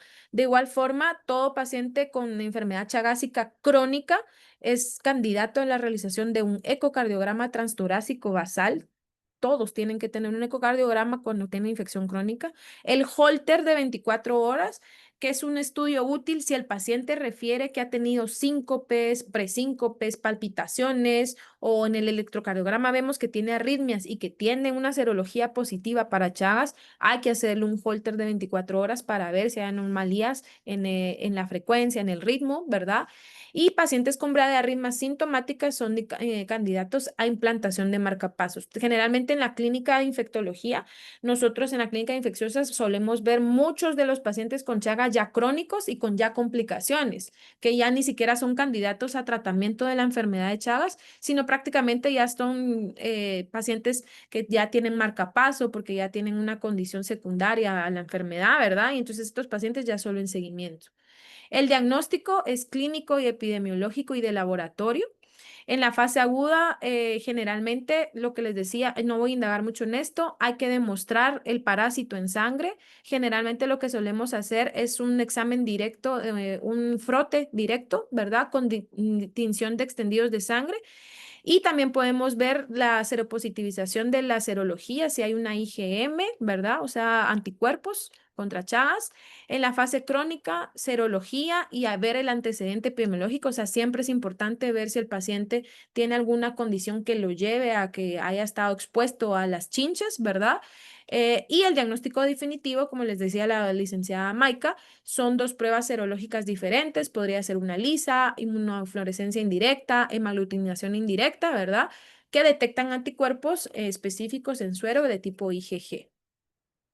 Entonces, este es el comportamiento, que tampoco voy a hablar mucho de eso porque ya lo vieron con la licenciada Maika, ¿verdad?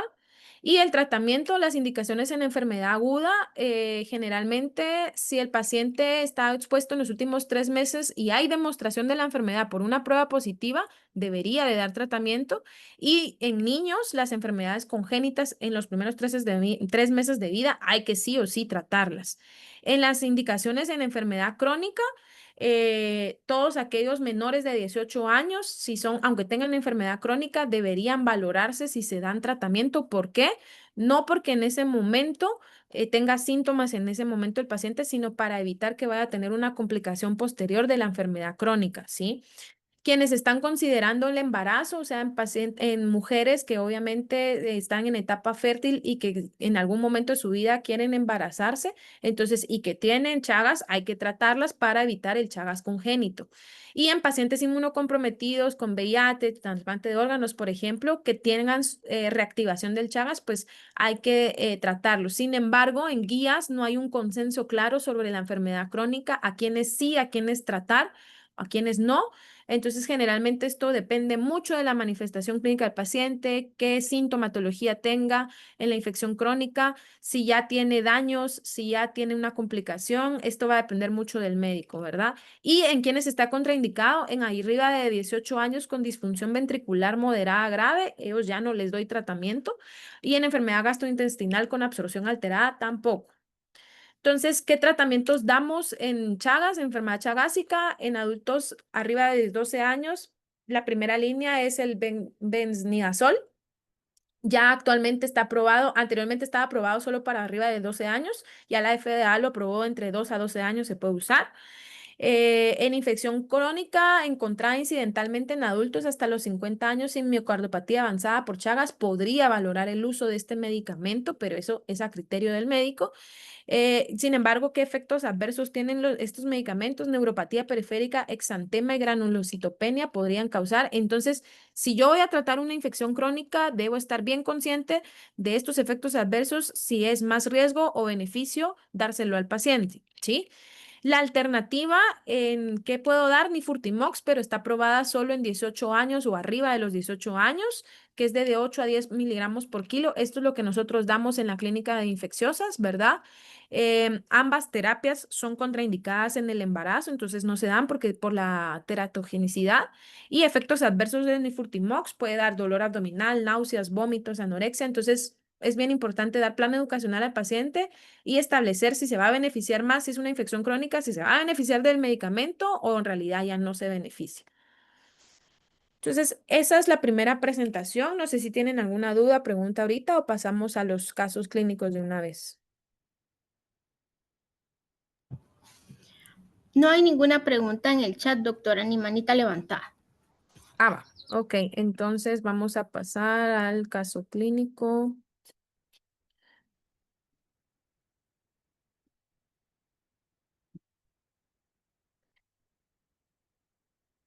Eh, no sé si miran ahí a la presentación.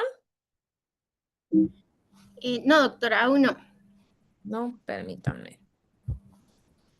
Fíjese, doctora, que ahorita salió una pregunta en el chat que dice, ¿sería beneficio hacer examen de albúmina para predecir severidad en dengue?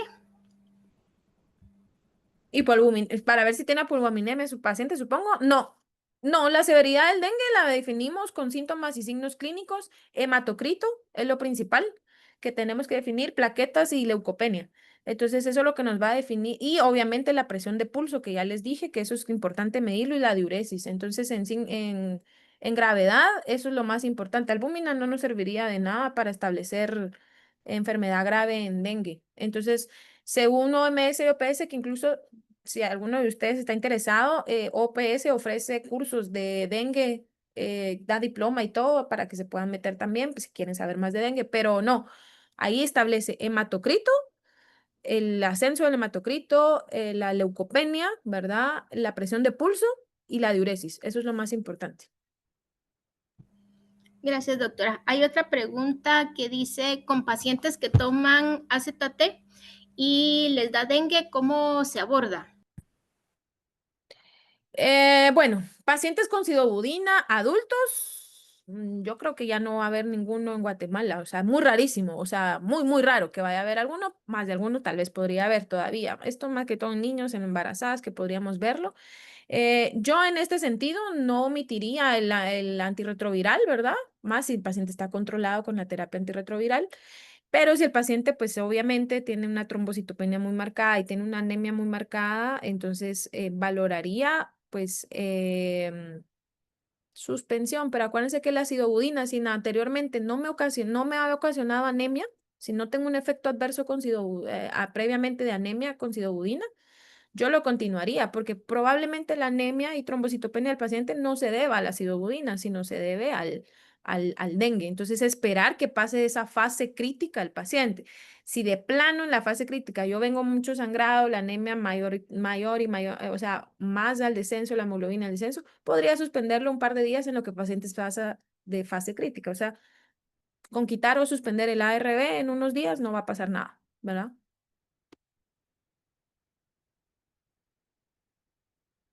No sé si hay Gracias. alguna. Ok. Bueno, Entonces, los casos clínicos, ahí sí ya se mira, licenciada. sí, doctora. Ah, va. Entonces, en los casos clínicos, este es un paciente que tuvimos en el hospital. Es un caso bastante interesante que incluso está publicado en revista, ¿verdad?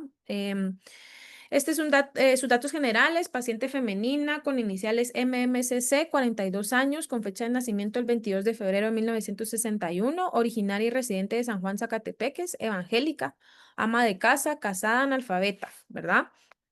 El motivo de consulta de la paciente fue alteración conductual de 7 días de evolución, o sea, una semana de alteración de conducta. En la historia de la enfermedad, pues la familia del paciente la paciente fue quien dio la historia clínica debido a la alteración que ella tenía. Refería que 7 días previos a llegar al hospital, la paciente había iniciado con historia de mialgias, artralgias generalizadas que se asociaron a fiebre, las cuales no se cuantificaron con termómetro, ¿verdad? Pero que según la familia refería que eran sugestivamente altas. Sin predominio de horario, esto también asociado que la paciente había tenido dolor de cabeza progresiva, que era holocraniana, de forma pulsátil, con una intensidad 7 de 10, que no tenía agravantes ni tampoco se exacerbaba con alguna otra condición, y se presentaba de 4 a 5 veces por día con duración intermitente. Asociado a esto, refería náuseas, ¿verdad? Arcadas y vómitos de contenido alimenticio, aproximadamente 2 vasos en más o menos 5 ocasiones. En ese momento, pues la paciente no consultó, no automedicó nada, ¿verdad? Pensó que se iba a pasar. Sin embargo, 2 días previos a llegar con nosotros, la paciente inicia con habla incoherente, empieza a desconocer familiares, no obedecía órdenes, se torna fásica, por lo que decide consultar al hospital.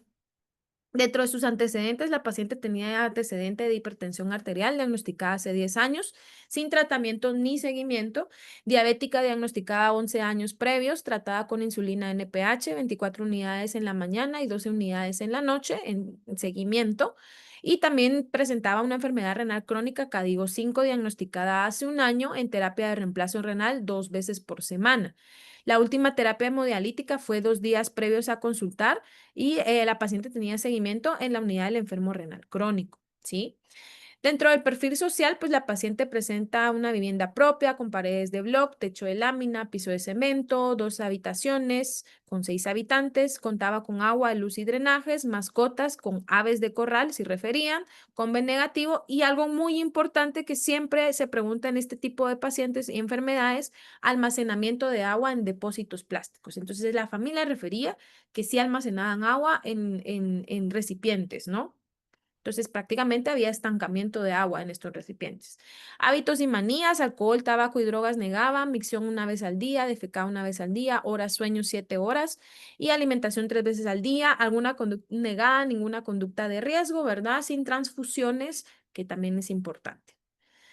Al examen físico, los signos vitales, la paciente pues sí se refería cuando llegó con una presión en 150/85, no estaba taquicárdica, saturando un 96%, afebril con temperatura en 37.5. Sin embargo, lo positivo al examen físico, el que la paciente al examen neurológico sí se encontraba agitada, estaba desorientada en tiempo, espacio, persona, no seguía órdenes, con mucha tendencia estaba muy agitada y con mucha tendencia a la violencia física consigo misma y con personas cercanas y no interactuaba con el medio. Entre la cabeza, pues normocéfala, las pupilas estaban isocóricas, sin embargo, poco reactivas hacia la luz, con una mirada fija hacia el frente, ¿verdad? La mucosa oral sí estaba semihúmeda, deshidratada, con regular higiene bucal. A nivel de cuello, ningún dato positivo, no tenía rigidez de cuello, que es importante establecerlo, ¿verdad? Tórax, nada positivo tampoco. Abdomen dentro de límites normales, sin ningún dato positivo. Geniturinario, tampoco, tengo ningún dato positivo. Y en las extremidades, algo que sí llamaba la atención es que tenía evidencia de un rash arciforme en las 4 extremidades, que predominadamente en las extremidades inferiores. Bueno, en el contexto de este paciente, como tenía bastantes comorbilidades, renal crónica, diabética, paciente hipertensa, ¿verdad? Entonces se le realizaron laboratorios de ingreso, asimismo se le realizaron una radiografía de tórax y una tomografía cerebral. Entonces, dentro de sus laboratorios de ingresos, pues vemos que la paciente presentaba, pues vemos que una glóbulos blancos en 3.83, con una hemoglobina en 11.2, hematocrito en 33.6, y llamaba la atención que tenía una trombocitopenia importante. Entonces, esta paciente tenía pues prácticamente una pancitopenia, ¿verdad? Hemoglobina estaba baja, no tanto, pero sí estaba baja, ¿verdad? Y algo que llamaba la atención que tenía una trombocitopenia importante. En el contexto de una paciente renal crónica, pues a veces podemos evidenciar anemias, ¿verdad? Que en el caso de esta paciente pudiera ser. Sin embargo, la trombocitopenia no se explicaba en ese momento por las condiciones clínicas o comorbilidades de la paciente. En la química sanguínea, pues sí tenía una glucosa en 436 y llegó con una alteración de la glicemia bastante importante, ¿verdad? Creatinina que llevaban 10, con un nitrógeno urea en 65. Recordémonos que la paciente es una paciente renal crónica que muy probablemente maneja creatininas elevadas, ¿verdad? Esta está bastante elevada, pero aún así, pues ya era renal crónica. Y la transaminasa glutamilpirúvica en 116, la oxalacética no la teníamos disponible en ese momento en el hospital porque no había reactivo. Entonces, esta es la química, ¿no? Estudios de ingreso que se le hizo, una radiografía de tórax, ¿verdad? Ahí vemos el catéter venoso, el catéter central, que es probablemente el catéter de hemodiálisis, que vemos aquí como objeto extraño localizado, dirigido hacia el corazón. La radiografía, nada importante que llamara la atención, ¿verdad? No tenía ningún patrón radiológico patológico en ese momento que nos llamara la atención. Y la tomografía, este es un video, pero creo que no se va a ver. Bueno, se describía como dentro de límites normales y la paciente no tenía ninguna alteración a nivel encefálica. Entonces, ¿qué se realizó de abordaje diagnóstico en este paciente a partir de todo esto, verdad? Entonces, en esta paciente, pues se le realizó a realizar una prueba de VIH, la cual era negativa, se le realizó la prueba de hepatitis B, hepatitis C negativa y un sífilis negativo por el antecedente de que la paciente había estado con fiebre, artralgias y mialgias y cefalea previamente 7 días antes de consultar y que la paciente cuando llegó con nosotros tenía una trombocitopenia, una leucopenia y tenía un rash en miembros inferiores, se decidió realizar una serología para dengue en la cual vemos dos pruebas positivas, la IgM positiva y la NS1 positiva, que como vieron con la licenciada Maika, generalmente estas pruebas las hacemos dos para que la sensibilidad aumenta ya con dos pruebas de estas moleculares, ¿sí?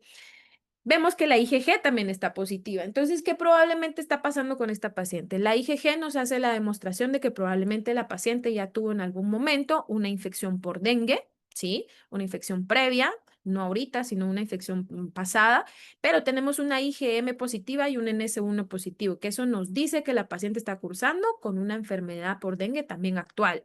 Entonces, probablemente es una paciente que ya tenía antecedente de dengue, no sabemos cuánto tiempo antes, y ahora actualmente con una infección actual, probablemente por serotipos diferentes, estas dos. A la paciente se le decide realizar una punción lumbar, evidentemente, porque en la tomografía no evidenció nada positivo, entonces se le hizo una punción lumbar para estudio microbiológico del líquido cefalorraquídeo con una presión de apertura que en ese momento no se pudo medir porque no teníamos equipo para medición de presión de apertura. Un líquido que se mira, pues claramente está claro, ¿verdad? Y aquí vemos el químico y el citológico que se realizó al líquido cefalorraquídeo con una glucosa en 132, una LDH en 14, microproteínas tampoco teníamos en ese momento en el Hospital Roosevelt, entonces no se pudieron hacer. Y vemos que a nivel de citológico, pues no había leucocitos, no había eritrocitos, segmentados no se observaron ni linfocitos. Un gran cultivo que se mandó a realizar, que no se observaron microorganismos. A todos los pacientes con alguna patología o con algún estudio microbiológico del líquido cefalorraquídeo les mandamos a hacer GeneXpert porque obviamente tuberculosis, aunque no pareciera en esta paciente, siempre en el contexto de Guatemala es importante hacer el diagnóstico. Entonces, un GeneXpert para tuberculosis negativo y se le hizo un panel de meningitis, el cual era negativo para bacterias y virus. Bueno, para bacterias, perdón, virus no. Y entonces, ¿qué hacemos en este paciente? Bueno, en el contexto de esta paciente se sospechó por la clínica de la paciente que fuera algo asociado al dengue, que ella tentaba en este momento, que tenía una infección por dengue, entonces que pudiera tener una encefalitis viral por dengue. Entonces se realizó una prueba de dengue en líquido cefalorraquídeo, que si bien les dijo la licenciada Maika, no es que esté validada para hacerla en líquido cefalorraquídeo, pero en el contexto de algunos casos clínicos o algunos pacientes las podemos realizar. Y entonces se le corrió una prueba de líquido cefalorraquídeo, ¿verdad? La cual nos dio positividad en el NS1. ¿Se dan cuenta? Aquí tenemos la IgG, IgM y el control, ¿no? El control, el cual está negativo, ¿verdad? El control, el cual siempre va a salir positivo y se recuerdan que la licenciada Maika les indicó que ante una ligera, aunque sea un ligero tinte de la muestra, se marca como positivo. Entonces, tanto la IgM como el NS1 nos salió positivo, entonces en este paciente se le dio diagnóstico de una encefalitis viral por dengue, ¿sí? Entonces se dejó como un dengue grave, categoría C en esta paciente con una encefalitis por dengue, con una trombocitopenia moderada, enfermedad renal crónica CADIGO 5, sin criterios de hemodiálisis de urgencia, con terapia de reemplazo renal, una anemia normo-normo, hipertensión arterial por antecedente y diabetes tipo 2. Cabe aclarar que el paciente, aunque llegó con 400 de glicemia, la paciente no tenía cetoacidosis ni estado hiperosmolar, ¿verdad? ¿Qué abordaje terapéutico se le dio a la paciente? Bueno, en el día 1 se inició manejo con soluciones cristaloides a dosis bajas al inicio, 15 ml por kilo para 24 horas, ¿verdad? Manejo con acetaminofén. ¿Por qué se le dio dosis bajas? Porque recordemos que la paciente era una enferma renal crónica, entonces no podíamos pasar las dosis tan altas de líquidos, ¿no? Manejo con acetaminofén, 500 miligramos cada 6 horas. El día 2 se realizó diagnóstico de encefalitis por dengue y se trasladó al área de intensivo para monitoreo hemodinámico continuo y también para terapia hemodialítica. En ese momento con plaquetas en 57,000 la paciente, ¿verdad? Día 3 persistió con alteración conductual, con plaquetas ya en la ascenso con 76,000. Día 5 se le dio terapia hemodialítica. El día 6 la paciente presentó una mejor respuesta ya con adecuada interacción con el medio y respondió adecuadamente a estímulos verbales. Cabe aclarar que la paciente no se le instauró ninguna terapia antibiótica ni antiviral, solo se le dio manejo sintomático y manejo con terapia hemodialítica por la enfermedad renal. El día 8, el paciente es trasladada a servicio de encabamiento con adecuada recuperación del estado conductual. Las plaquetas lograron subir a 130,000 y el día 10, la paciente es egresada a casa con recuperación total del estado neurológico y resolución del cuadro viral. Entonces, prácticamente esta paciente se dejó como una encefalitis viral por dengue, que es una complicación que ya vimos que se puede dar en pacientes con dengue graves, ¿sí? Casos diagnosticados que hemos tenido manifestaciones neurológicas por dengue en el Hospital Roosevelt, sí hemos tenido casos. Esto fue de octubre del 2023 a enero del 2024. Estos son todos los casos que hemos tenido. Se documentaron 5 casos de alteraciones por dengue, ¿verdad? La primera que ya vimos, que fue una encefalitis, el desenlace se recuperó. La segunda, una paciente femenina de 17 años, ¿verdad? Que hizo un síndrome neurológico mediado por inmunidad, también se recuperó. La paciente femenina con una también dengue positivo, una encefalitis, esta paciente sí falleció. El cuarto paciente masculino, ¿verdad? Que tuvo una disfunción muscular asociada a dengue con una CPK en 2300, ¿verdad? Se recuperó. Y el paciente masculino de 70 años con una IgM positiva para dengue, ¿verdad? En el líquido cefalorraquídeo, con una encefalitis que se encontraba en ese momento ingresado y que se recuperó. Entonces, si vemos que si bien no es algo tan común la encefalitis, sí hemos tenido casos en el hospital con diagnóstico de esto. Y el caso número 2, que este es un caso típico generalmente que nos llegan a la consulta externa. Los iniciales JWR, una paciente femenina de 30 años, nacida el 27 de noviembre de 1994, originaria de la capital y residente de Misco, evangélica, ama de casa, casada, bachiller en computación. Ella, generalmente estos son muchos de los pacientes que nosotros miramos, son referidos ya sea al área de cardiología o de banco de sangre. Esta paciente fue referida de banco de sangre por una prueba positiva de Chagas. La paciente en realidad negaba síntomas asociados, no se recordaba si en algún momento había tenido historia de fiebre, vómitos, se indagó sobre chagoma, tampoco signos de Romaña y otros signos que pues la paciente negaba. La paciente dentro de sus antecedentes, pues los únicos de importancia, una fractura en pie izquierdo, médicos quirúrgicos y alérgicos negados, ginecológicos, pues ciclos menstruales regulares. Ella refería que solo había tenido una gesta, un parto, su hijo vivo, nunca cesáreas. Importante, no historia de transfusiones, refería a la paciente, ¿verdad? Y al examen físico, en realidad, una paciente pues relativamente sana. Ella iba a donar sangre al banco de sangre del Hospital Roosevelt y en banco de sangre, como hacen el tamizaje de hepatitis B, C, Chagas y VIH, pues con la prueba de Chagas que estuvo positiva, pues obviamente ya no pudo donar sangre y la refirieron con nosotros, pero en realidad ella no tenía ningún dato físico al examen físico.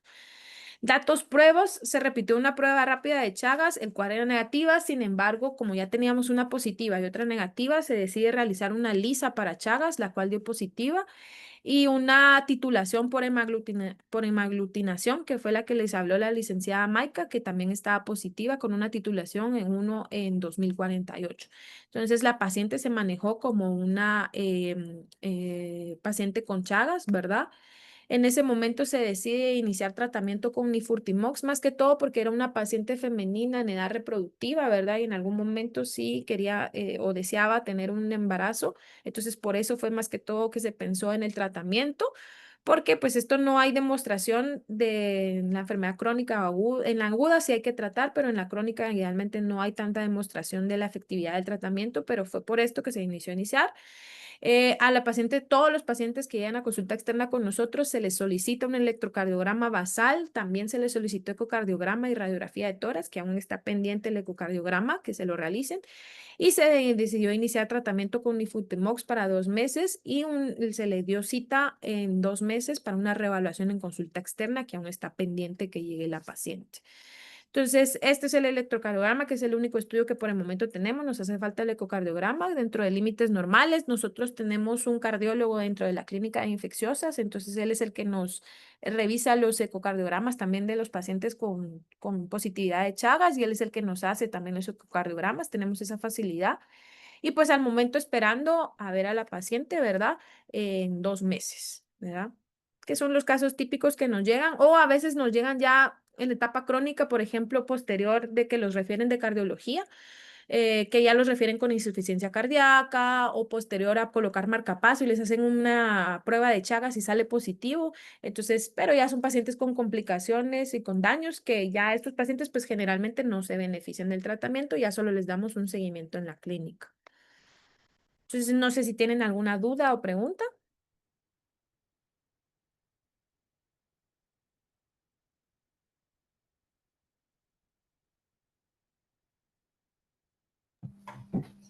Hay una pregunta en el chat. Si una persona ha cursado con enfermedad de Chagas y adquiere inmunidad o puede volver a infectarse.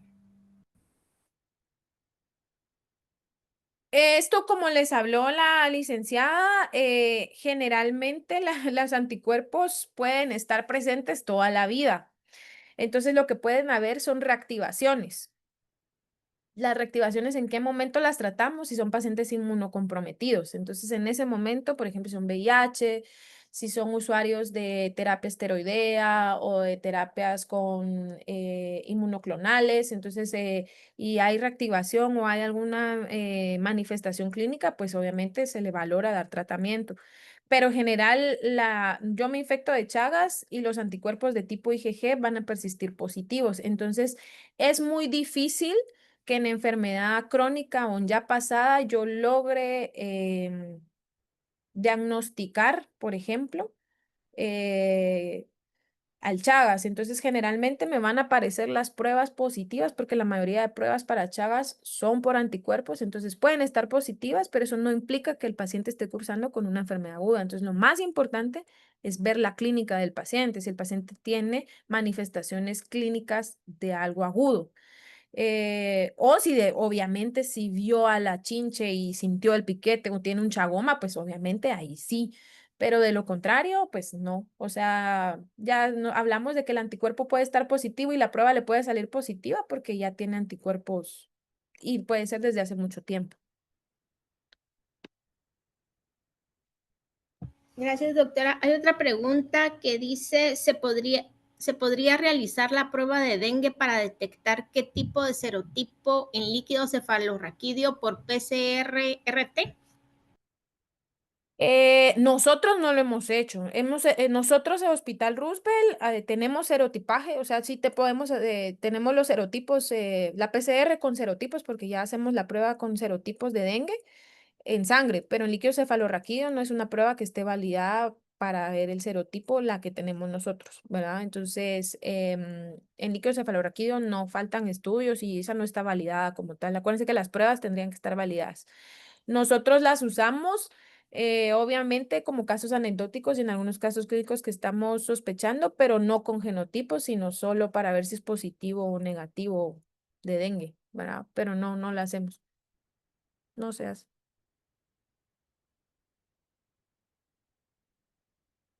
Aquí hay otra pregunta. Dice, ¿y si la chinche pica a esta persona que ya le dio Chagas, esta chinche puede infectar a otra persona?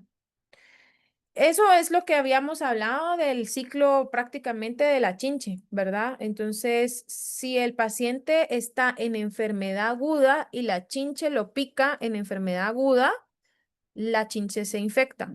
Y entonces la chinche se infecta y puede ir a infectar a otro humano.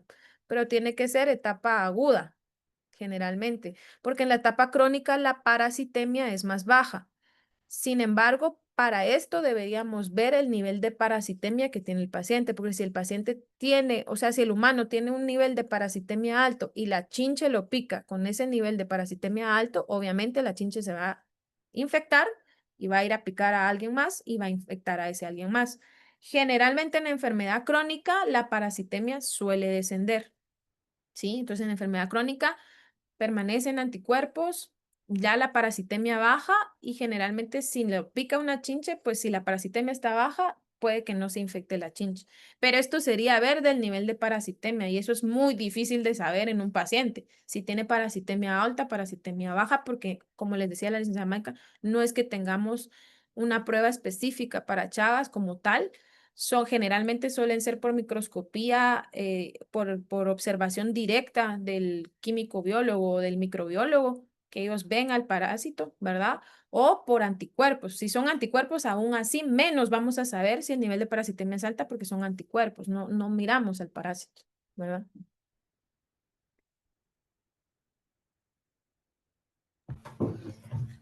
Muchas gracias, doctora. Entonces, con esto, pues le agradecemos nuevamente por su presentación y todos los conocimientos que nos acaba de dar y esperamos contar con usted en otras presentaciones de nuestro diplomado. Gracias, licenciada. Que pasen feliz noche. Gracias, doctora. Feliz noche. Por último, solo 2 anuncios. Uno, que ya se encuentra disponible la tarea número 2 dentro de la plataforma para que ustedes la puedan empezar a realizar. Y ahorita el próximo módulo, que es el módulo 8, que ya es ahorita el día jueves 29 de mayo, les pedimos si pueden repasar el ciclo replicativo del virus, porque ya vamos a empezar a ver lo que son el tratamiento para el VIH. Entonces es importante que tengamos pues conocimiento sobre el ciclo replicativo y así podamos entender de una mejor manera cómo es que funcionan cada una de las familias de los antirretrovirales. Con esto entonces damos por finalizado nuestro módulo del día de hoy y esperamos contar con ustedes el día jueves.